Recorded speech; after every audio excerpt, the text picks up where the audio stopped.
Assalamualaikum, hai teman-teman, jumpa lagi di channel Kofi Bercerita. Kali ini Kofi akan menceritakan sejarah serangan umum 1 Maret 1949. Sambil mendengarkan ceritanya, jangan lupa ya subscribe, like, dan tekan tanda lonceng untuk mendapatkan update video Kofi selanjutnya.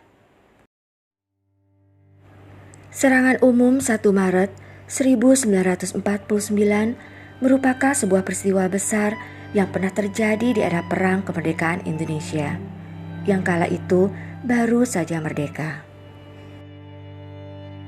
Yang mana terpaksa harus menandatangani perjanjian Reville seiring dengan kembalinya pasukan Belanda yang membonceng pasukan sekutu pasca kekalahan Jepang. Sesuai dengan hasil perjanjian tersebut, pemerintah Republik kemudian memindahkan ibu kota ke Yogyakarta.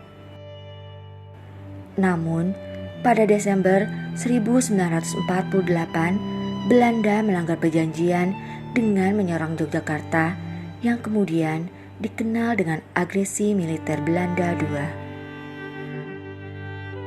Yogyakarta yang saat itu menjadi ibu kota negara pun telah diduduki oleh Belanda. Selain Yogyakarta, Belanda pun kemudian menduduki beberapa wilayah di sekitarnya, seperti Sleman, Bantul, Kulon Progo, dan Gunung Kidul. Melihat situasi yang semakin genting ini, Sri Sultan Hamengkubuwono IX lantas mengirim surat kepada Panglima Sudirman. Dalam suratnya, Sri Sultan yang saat itu sudah melepaskan jabatannya di Keraton Ngayogyakarta Hadiningrat meminta izin agar diadakan serangan guna merebut kembali kota Yogyakarta dari tangan Belanda. Panglima Besar Sudirman lantas menyusun rencana untuk kembali merebut Jogja dan mengusir Belanda. Panglima Sudirman pun lantas menyetujui permintaan Sri Sultan tersebut dan meminta Sri Sultan untuk berkoordinasi dengan Letnan Kolonel Soeharto yang saat itu menjabat sebagai Komandan Brigade 10 Wekreise III. Pertempuran sengit pun tak bisa dihindari dan terjadi hampir di setiap sudut juga ruas jalan yang ada di kota Yogyakarta. Pertempuran demi pertempuran antara tentara Indonesia dan pasukan Belanda berkecamuk dengan dahsyat.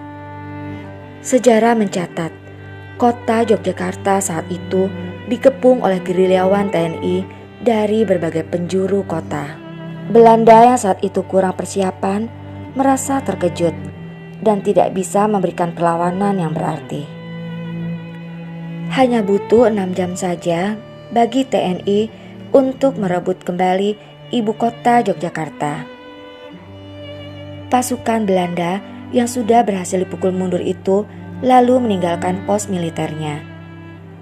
Beberapa kendaraan artileri berat milik tentara Belanda pun dirampas oleh pihak TNI.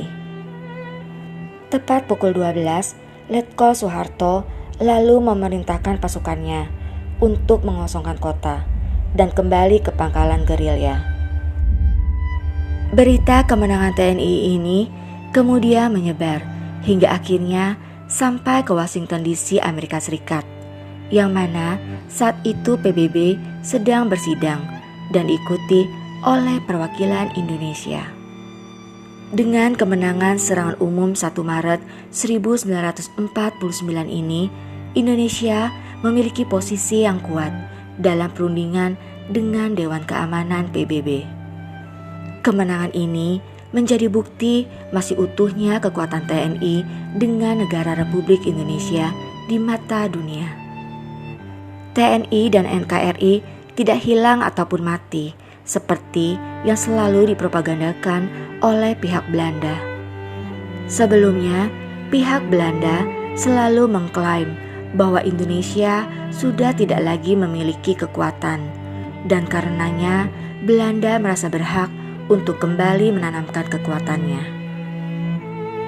Namun demikian, kemenangan besar TNI dan rakyat Indonesia dalam peristiwa serangan umum 1 Maret 1949 tersebut telah membuka mata dunia bahwa Indonesia adalah negara yang memang berdaulat.